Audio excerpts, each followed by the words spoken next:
Hello friends, welcome to Knowledge TV YouTube. Let's start now. आज के लतीफ़े। आज का पहला लतीफ़ा, एक कंजूस का 10 रुपए का नोट कहीं खो गया। वो बहुत परेशान हुआ। उसने कोट की छोटी जेब के सिवा बाकी तमाम जेबों को बार बार उल्ट के देखा, मगर छोटी जेब को हाथ ना लगाया। उसकी बीवी ने कहा, तुम उस छोटी जेब को हाथ क्यों नहीं लगाते? उसमें देखो, शायद उसमें हो। कंजूस बोला, मैं डरता हूं कि अगर नोट उस जेब में भी ना मिला तो कहीं मेरा हार्ट फेल ना हो जाए।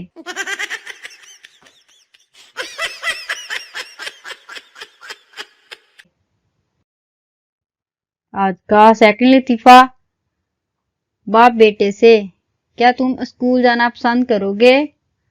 बेटा, जी अब्बा जान, आने जाने में तो कोई हर्ज नहीं है, लेकिन वहां ठहरना पसंद नहीं करूंगा।